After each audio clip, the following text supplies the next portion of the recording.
Hi everyone, कैसे हो आप लोग। आई होप आप लोगों की स्टडीज बहुत अच्छी चल रही है। तो चलो उन स्टडीज को थोड़ा सा और अच्छा बनाते हैं और अपनी रिवीजन सीरीज को कंटिन्यू करते हैं। सो कल हमने अपनी स्ट्रेटेजिक मैनेजमेंट की रिवीजन सीरीज स्टार्ट करी, ठीक है, जिसमें सबसे पहले हमने कुछ बेसिक चीजें देखी थी। अगर आपको उसकी डिटेल वीडियो चाहिए तो उसका लिंक आपको कमेंट बॉक्स में मिल जाएगा। हमने देखा था कि मैनेजमेंट का मीनिंग क्या होता है। मैनेजमेंट एक इन्फ्लुएंस करने का प्रोसेस होता है। हम ये भी कह सकते हैं कि की group in charge of its affairs होता है या फिर set of inter related functions होता है, जैसे कि planning, organising, directing, staffing and controlling. देखो जैसे मैं प्रीवियस वीडियो को रिवाइज करा रही हूँ ना, आपको भी जब भी कोई भी थ्योरी सब्जेक्ट या प्रैक्टिकल सब्जेक्ट कुछ भी पढ़ना है, मतलब मेनली थ्योरी, तो पिछला टॉपिक हमेशा पहले रिवाइज करना है, ठीक है। फिर हमने देखा था स्ट्रेटेजी का मीनिंग। स्ट्रेटेजी का मीनिंग क्या होता है? Long range blueprint of an organisation होता है, उसकी desired image, direction and destination का। फिर हमने देखा था स्ट्रेटेजी जो होती है कॉन्शियसली कंसीडर होती है, सोच समझ के बनाते हैं, फ्लेक्सिबली डिजाइंड होती है। फिर हमने यहां से देखा था कि थोड़ा सा इंपॉर्टेंट पार्ट स्टार्ट हुआ था, क्या स्ट्रेटेजी सब्स्टिट्यूट है साउंड अलर्ट और रिस्पॉन्सिबल मैनेजमेंट का? तो हमने कहा था नहीं, क्योंकि strategy can never be perfect, flawless and optimal. हमें हमेशा स्ट्रेटेजी को फ्लेक्सिबल एंड प्रेगमेटिक रखना चाहिए और अलाउंसेस रखने चाहिए पॉसिबल मिसकैलकुलेशंस एंड अनएंटिसिपेटेड इवेंट्स के लिए। फिर हमने देखा था स्ट्रेटेजी जो होती है पार्टली प्रोएक्टिव होती है, पार्टली रिएक्टिव होती है। मैंने बोला था ये बहुत इंपॉर्टेंट टॉपिक है। प्रोएक्टिव मतलब होता है पहले से सोच के रखना कि हम क्या करना वाले हैं, क्या अपॉर्चुनिटीज मिलने वाली है, क्या थ्रेट्स आने वाले हैं। और रिएक्टिव का मतलब होता है कि जो एक्चुअल में हमारे कॉम्पिटिटर्स कर चुके हैं उस पर रिस्पॉन्ड करना, ठीक है। फिर हमने कुछ इंपॉर्टेंस एंड लिमिटेशंस देखी थी। इंपॉर्टेंस में हमने मेन इंपॉर्टेंट पॉइंट्स देखे थे।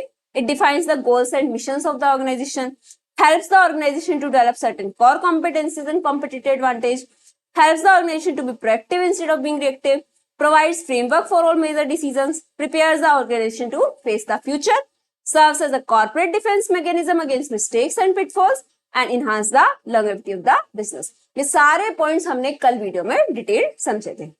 फिर हमने देखा था लिमिटेशंस क्या होती है। 4 लिमिटेशंस थी कि एनवायरमेंट जो होता है हाईली कॉम्प्लेक्स एंड टर्बुलेंट है, strategic management time consuming process है, कॉस्टली प्रोसेस है, and it is difficult to estimate competitors response. अभी हमें अपना न्यू पार्ट स्टार्ट करना है, स्ट्रेटेजिक इंटेंट। स्ट्रेटेजिक इंटेंट का मतलब क्या होता है, इसका आप समझो इंटेंशन वर्ड से। इंटेंशन की ऑर्गेनाइजेशन की इंटेंशन क्या है, इसमें हमें 5 टर्म्स पढ़नी होती है जो कहीं ना कहीं आप सुनोगे ना तो आपको सिमिलर लगती है, बट एक्चुअल में उनमें एक माइनर डिफरेंस होता है। जैसे कि मैं आपको कह रही हूँ स्ट्रेटेजिक विजन, अगर मैं आपको बिल्कुल सिंपल लैंग्वेज में बोलूं तो विजन का मतलब क्या होता है कि अल्टीमेटली वो ऑर्गेनाइजेशन, वो कंपनी, वो बिजनेस लाइफ में, बिजनेस में क्या अचीव करना चाहता है। जैसे अगर मैं अपने लिए बताऊं, अपनी एकेडमी का विजन बताऊं, तो it is to create future leaders of the company, to create future leaders of the country। तो हम क्या कह चाह रहे हैं कि हमें फ्यूचर लीडर्स क्रिएट करने। क्या मैंने यहाँ पे ये बताया कि मुझे कैसे करनी है, क्या प्रोवाइड करना है, या फिर अगर कोचिंग्स भी प्रोवाइड करनी है तो सीए की करनी है, सीएस करना है, सीएम में कौन सी कोचिंग्स प्रोवाइड करनी है, विजन में तो मैंने नहीं बताया। मैंने एकदम दूर का सोचा कि मेरे को क्या करना है, फ्यूचर लीडर्स क्रिएट करने हैं। फिर मैं बताऊंगी कि वो चीज मेरे को अचीव कैसे करनी है, वो मैं अपने मिशन में बताऊंगी। देन उसको छोटे छोटे गोल्स एंड ऑब्जेक्टिव्स में डिवाइड करूंगी और उन सबको करते हुए अपने वैल्यूज को मेंटेन रखूंगी। मेरे को जो भी चीज करनी है, एथिकली करनी है, ऑनेस्टली करनी है, वो सब हो जाएगा वैल्यूज में कवर। अब इसको मैं डिटेल में बताती हूँ आपको। सबसे पहले विजन। अच्छा, यहाँ पे एक की पॉइंट, ये आपके लिए एक बोनस पॉइंट की तरह है कि जब भी आप आंसर प्रेजेंट करोगे ना एग्जाम में, तो ऐसे देखो जैसे मैंने आपको डायग्राम्स डाल के दे रखे हैं ना नोट्स में, ऐसे ऐसे डायग्राम्स बनाते जाना, बहुत हेल्पफुल होता है और लिटरली आपके मार्क्स पे बहुत फर्क। तो चलो अभी पहले आता है vision. Vision implies the blueprint of company's future position. Future में से करना क्या है, it depicts the organisation's aspirations and provides a glimpse of what the organisation would like to become in future. उसको फ्यूचर में क्या बनना है। Every subsystem of organisation is required to follow its vision. अगर मैंने बोला कि we want to create the future leaders of the country, तो हमारे हर डिसीजन, हर इंपैक्ट, हर एक्शन किस चीज से इंपैक्ट होएगा, हमारे विजन से। स्ट्रेटेजिक विजन डिलीनिएट्स मतलब explains, shows management's aspiration for the business, providing a panoramic view of where we are to go. Panoramic view, आप चाहो तो इसको ना गूगल पे सर्च करके देखना। पैनोरामिक व्यू का मतलब क्या होता है, बहुत दूर का, एक बहुत ज्यादा ब्रॉड व्यू देखना, दूर तक का सोचना। तो विजन क्या शो करता है? Panoramic view where we are to go. तो आपको क्या याद रखना है? Vision is a long range blueprint of company's future position, panoramic view of where we are to go. जैसे कुछ एग्जांपल्स दे रखे हैं, मैं आपको एक रीड कराती हूँ। फोर्ड मोटर्स का विजन है car in every garage. It's a very broad thing, car in every garage. मतलब उन्होंने नहीं बोला हमें 1 लाख कार्स प्रोड्यूस करनी है, 10 लाख करनी है, 1 करोड़ करनी है, नहीं, उन्होंने बोला कि जितने भी गैरेज होंगे वर्ल्ड में, उस हर गैरेज में गाड़ी होनी चाहिए। Car in every garage, this is their vision. कुछ एसेंशियल्स होते हैं स्ट्रेटेजिक विजन के। एसेंशियल्स मतलब जब भी आप अपना विजन डिसाइड करोगे तो ये 4 चीजें आपको माइंड में रखनी है। पहला, challenge in developing a strategic vision that is creative and future directed. आपका विजन क्रिएटिव होना चाहिए, जैसे car in average garage, creating future leaders, they are very creative visions. Forming a strategic vision is an exercise of intelligent entrepreneurship. क्या आप ऐसे किसी को भी बोल दोगे अपना विजन सेट करने के लिए? Obviously no, it is a strategic vision is a exercise of intelligent entrepreneurship. A well articulated strategic vision creates enthusiasm in an organization. जैसे कि एक और मैं आपको पढ़ाती हूँ, HDFC बैंक ने बोला vision of being a world class Indian bank. मतलब हमें इंडिया में रह के वर्ल्ड क्लास फैसिलिटीज प्रोवाइड करनी है। तो एक चीज बताओ, अगर ये विजन एक एम्प्लॉय या एक कस्टमर रीड करता है उनके बोर्ड पे, तो क्या एकदम से एंथुसियाज्म नहीं आता कि हम एक ऐसे बैंक में काम करते हैं, ऐसे बैंक के एम्प्लॉय है जहाँ पे वर्ल्ड क्लास सर्विसेज प्रोवाइड होती है? So it shall create enthusiasm in an organization. Vision statement eliminates the direction in which organization is headed. Direction provide करता है कि किस डायरेक्शन में हमें जाना है।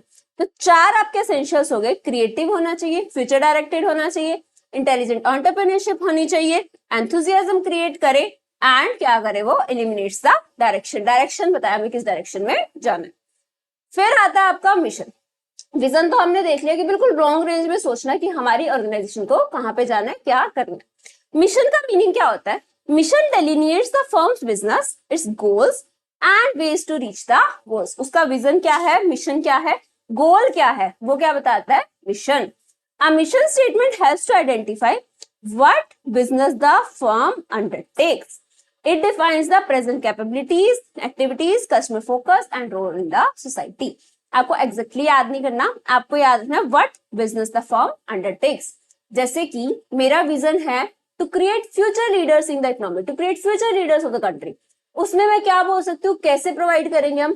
Create student centric environment. Student centric environment example के लिए ये, ठीक है।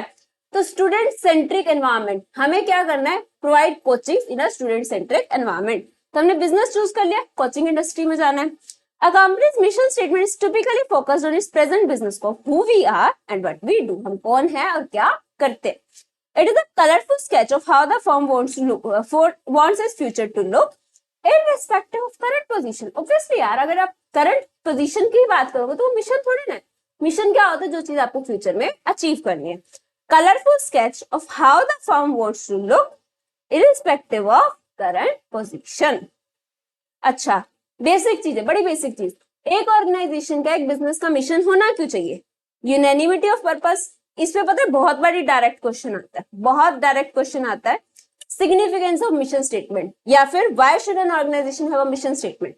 एक यूनैनिमिटी ऑफ पर्पस बन जाता है। यूनैनिमस मतलब एक सिंगल, सब एम्प्लॉय, सब जो भी वहां पे काम करे, सबका एक सिंगल पर्पस हो जाएगा। बेसिस पर एलोकेटिंग ऑर्गेनाइजेशनल रिसोर्सेज, आप अपने रिसोर्सेज को अच्छे से एलोकेट कर पाओगे। अगर जैसे मेरे को पता है कि मेरे को फ्यूचर लीडर्स बनाने हैं, कोचिंग इंडस्ट्री के थ्रू बनाना है, तो मेरा जो टाइम, मनी, जो भी रिसोर्सेज है मैं उनको अच्छे से एलोकेट कर पाऊंगी। जनरल टोन सेट कर देता है बिजनेस का, जनरल टोन की सबको एक चीज पता है। एचडीएफसी के सारे एम्प्लॉयज को पता है कि उन्हें क्या बनाना है, world class Indian bank. Ford Motors के एवरी एम्प्लॉयज नोस हमें क्या करना है, car in every garage. It serves as a focal point for organization purpose direction. Focal point मतलब एक डॉट नहीं होता, एक फोकस पॉइंट कि हमें यही चीज अचीव करनी, डाइवर्ट नहीं होना। ये मेरा विजन है, चाहे मैं उसको मिशन में या अपने गोल्स में हल्का फुल्का से चेंज कर सकती हूँ, लेकिन मेरा विजन क्लियर है तो मेरा मिशन मेरे को डिसाइड करके देगा कि मेरा फोकल पॉइंट क्या रहेगा। तो facilitate the translation of objective and goals into work structure and assignment of task. Task को असाइन करने में हेल्प करेगा। To translate organization purpose into goal in such a way that business performance can be assessed.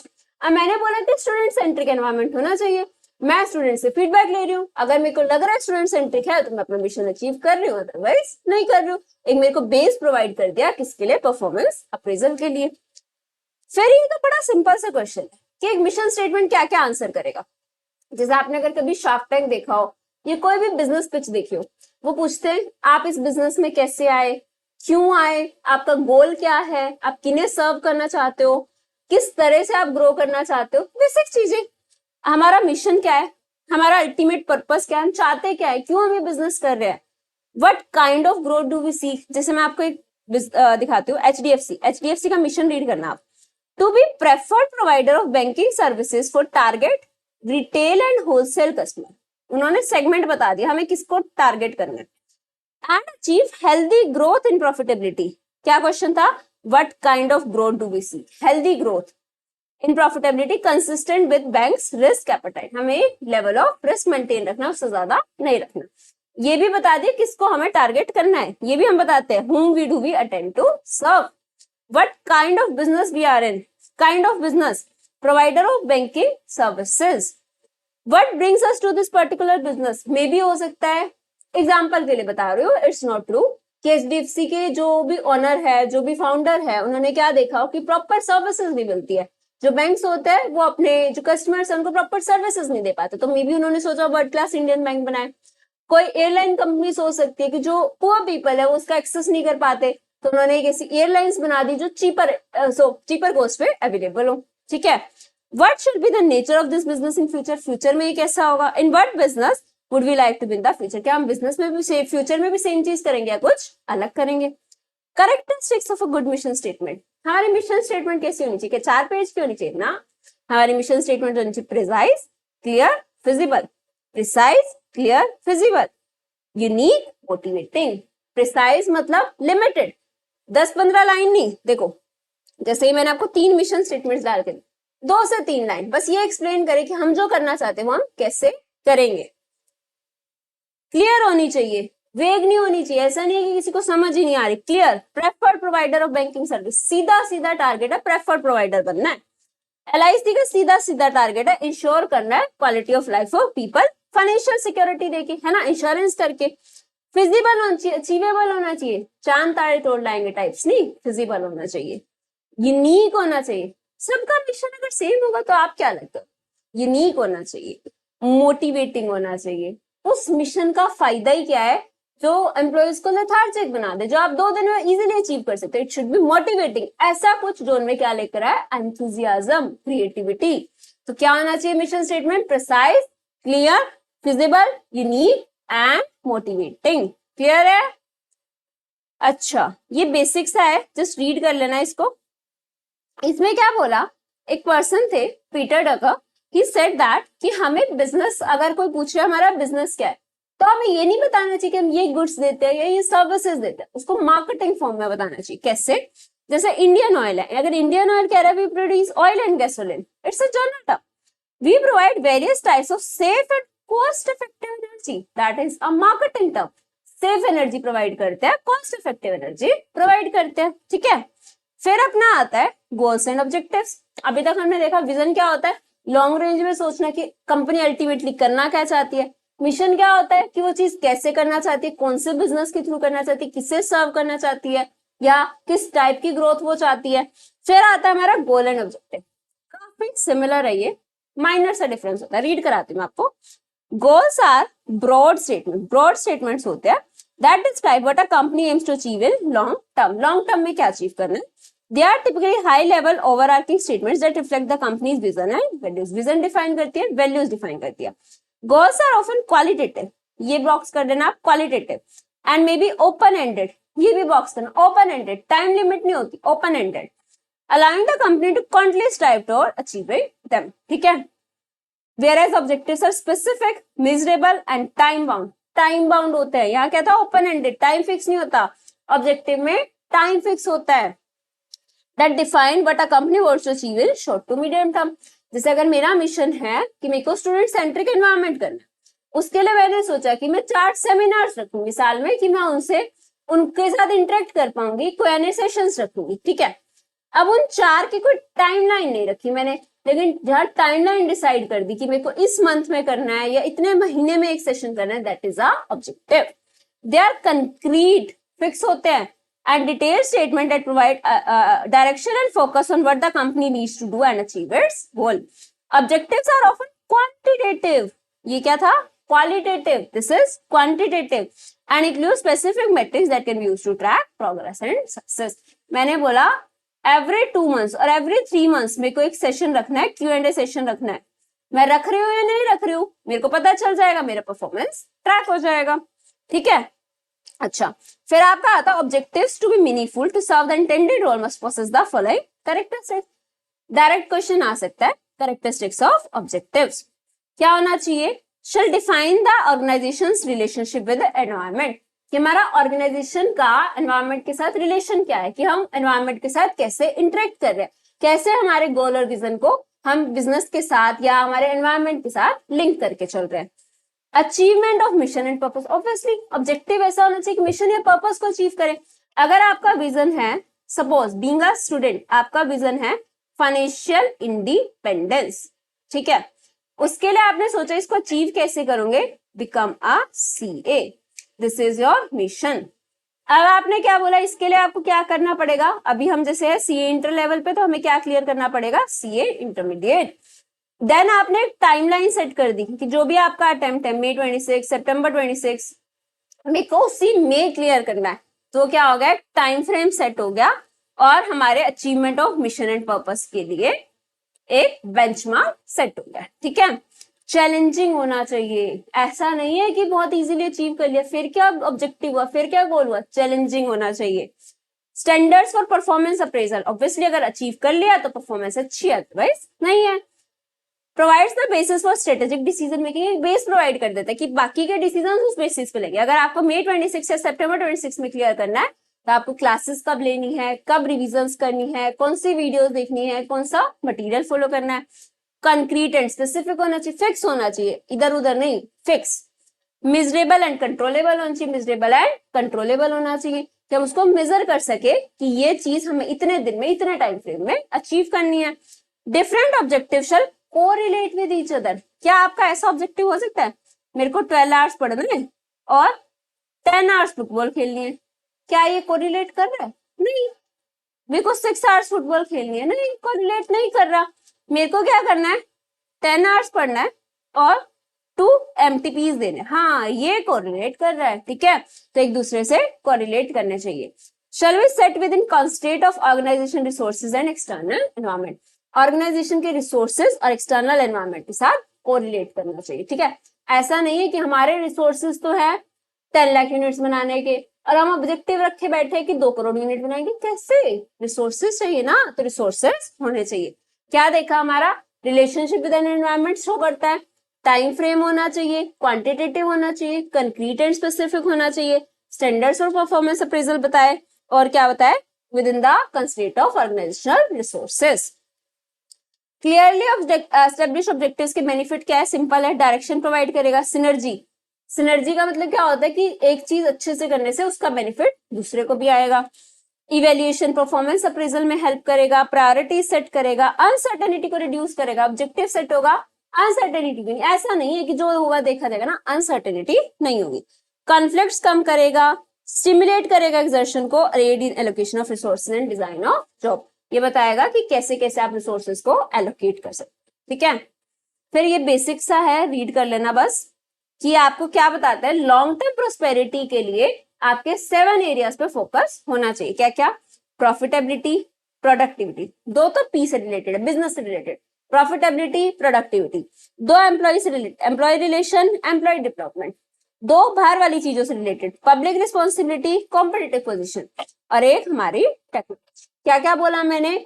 आपकी productivity, profitability, business से related, 2 employee से, employee relation और employee development, 2 फिर बाहर वालों से, क्या क्या? Competitor position and public responsibility, और एक टेक्नोलॉजिकल लीडरशिप.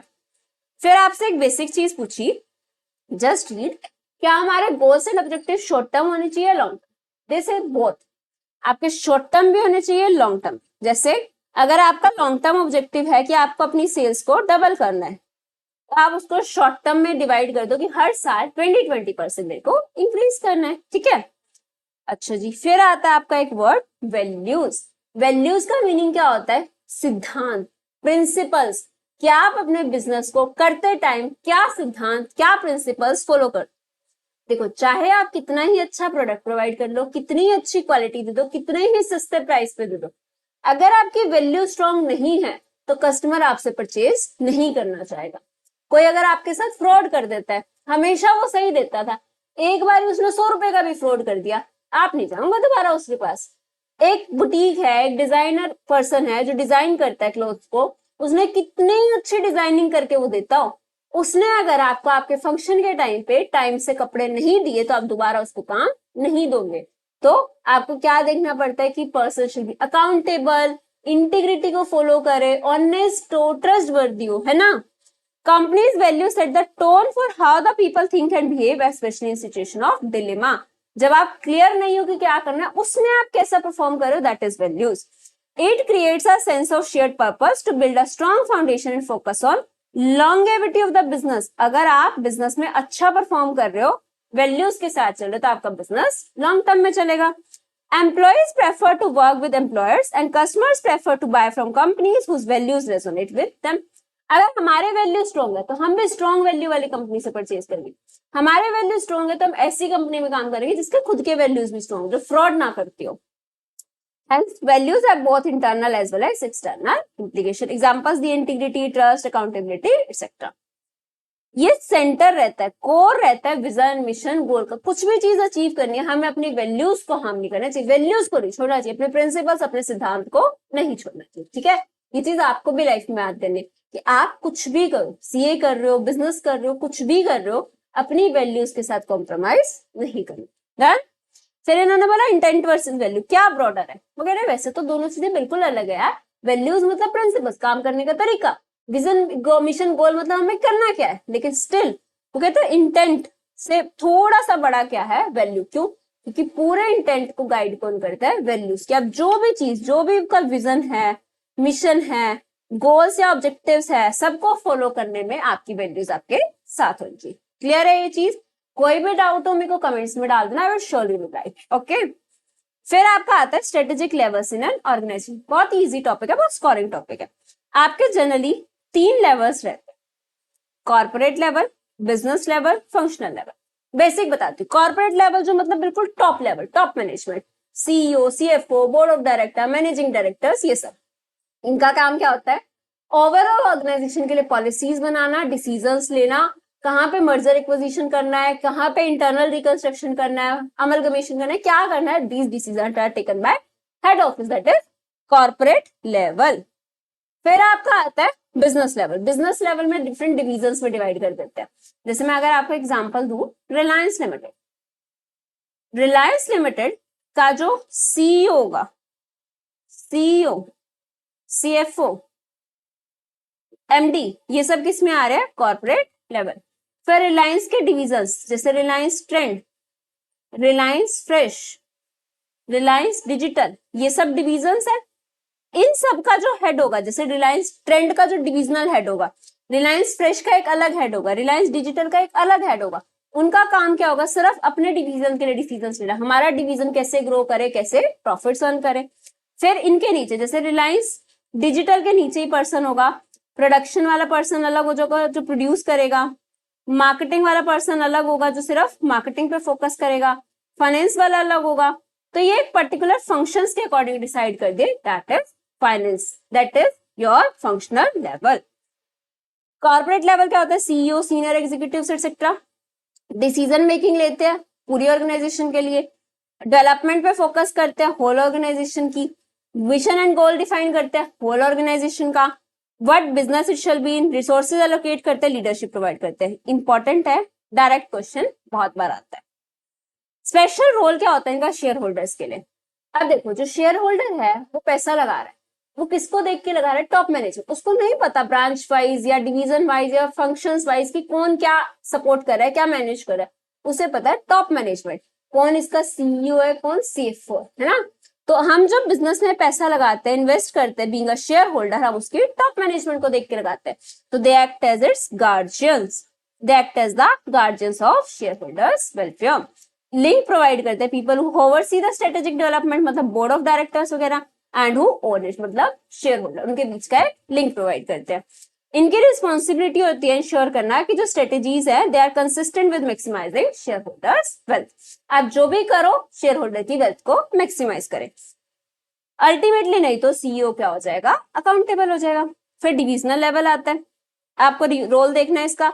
इसका रोल होता है अपने डिवीजन की हेल्दी ग्रोथ, अपने डिवीजन के लिए कॉम्पिटिटिव एडवांटेज क्रिएट करना, हायर प्रॉफिटेबिलिटी पे फोकस करना, और जो ऑर्गेनाइजेशन की कॉर्पोरेट लेवल से जनरल स्टेटमेंट्स आ रही है उनको कन्वर्ट करना इंडिविजुअल बिजनेस में। अगर उन्होंने बोला कॉर्पोरेट लेवल के भी कि हमें सेल्स डबल करनी है, तो रिलायंस ट्रेंड वाला देखेगा या रिलायंस फ्रेश वाला देखेगा कि हमें अपने पर्टिकुलर प्रोडक्ट की सेल्स कैसे डबल करनी है। ठीक है जी। तो जो कॉर्पोरेट लेवल मैनेजर्स होते हैं वो पूरे इंडिविजुअल बिजनेस की बात नहीं करते, पूरे ऑर्गेनाइजेशन की बात करते हैं। ठीक है। अब बिजनेस लेवल किसकी बात करते हैं, सिर्फ अपने पर्टिकुलर। फिर आता है फंक्शनल लेवल।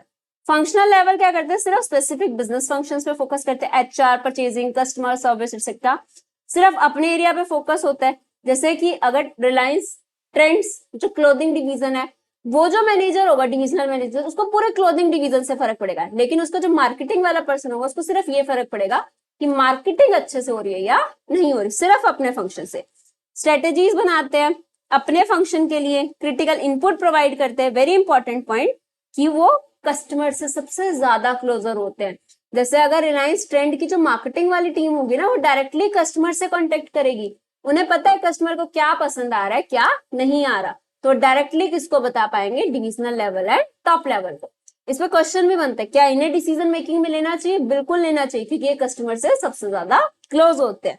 मेजर रोल होता है इनका स्ट्रेटेजी इंप्लीमेंटेशन में। ठीक है। अच्छा, फिर एक टॉपिक है टॉप डाउन अप्रोच और बॉटम अप्रोच, बड़ा बेसिक है। टॉप डाउन अप्रोच मतलब होता है कॉर्पोरेट लेवल डिसीजंस लेगा, सबको बता देगा। बॉटम अप अप्रोच होता है सबको लेके चलेंगे, सबको मिलके डिसीजंस लेने हैं, चाहे वो फंक्शनल लेवल हो, चाहे डिविजनल हो, चाहे कॉर्पोरेट। क्लियर है? डन।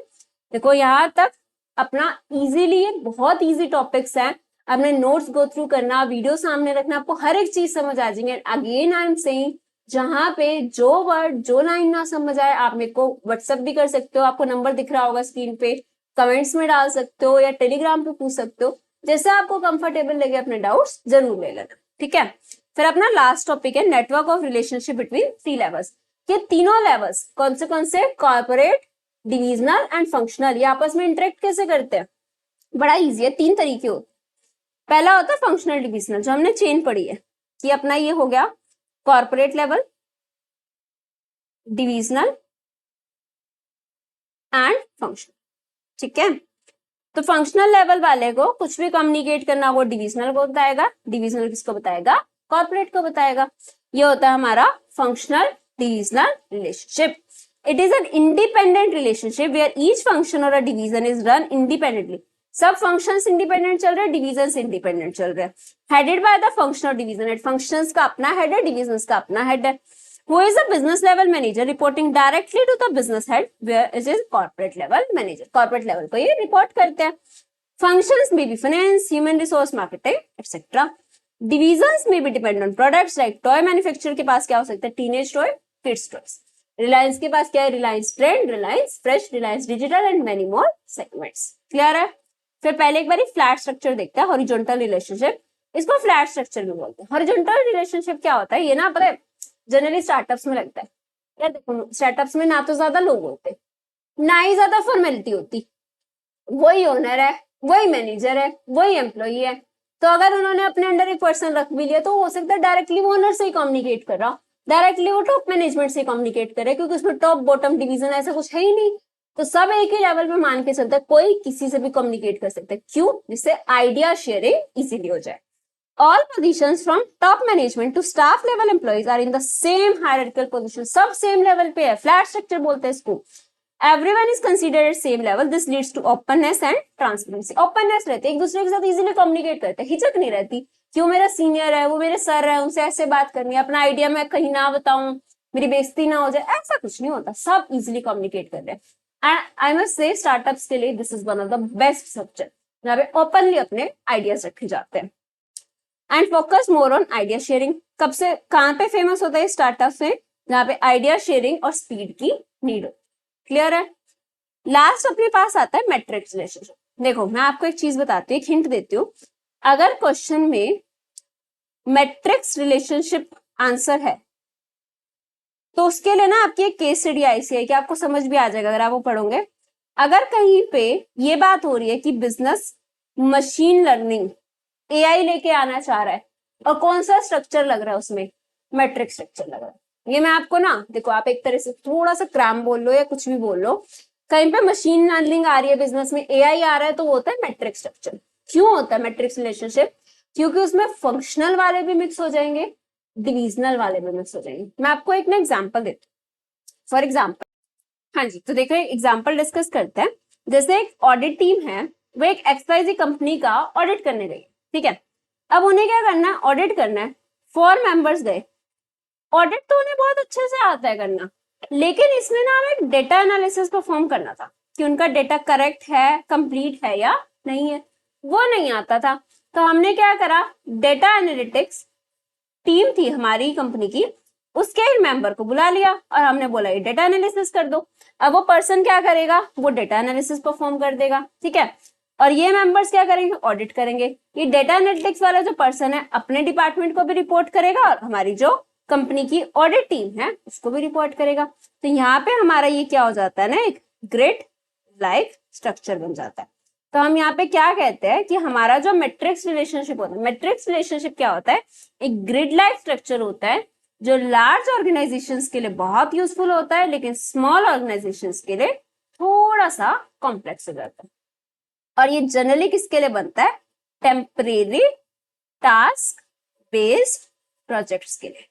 जैसे ये मैंने ऑडिट का एग्जांपल दिया, टेम्परेरी टास्क बेस्ड है। मशीन लर्निंग का एग्जांपल दिया, अगर आपको मशीन लर्निंग या एआई इंप्लीमेंट करे, टेम्परेरी है, सारे डिविजन्स के एक एक पर्सन को आप अपॉइंट कर दूंगी, ठीक है। आई होप आपको यहाँ तक समझ आया होगा। कुछ भी डाउट हो, कुछ भी पूछना हो तो please feel free to reach out to me. आपको कोई भी टेस्ट देने हो, नोट्स चाहिए हो, क्वेश्चन बैंक चाहिए हो, बिल्कुल भी आपको ऐसा हेजिटेट नहीं करना। अपना आराम से पढ़ो, कीवर्ड्स को लर्न करो, हेडिंग्स को लर्न करो और अपना एकदम बेस्ट, ठीक है। All the best, bye bye.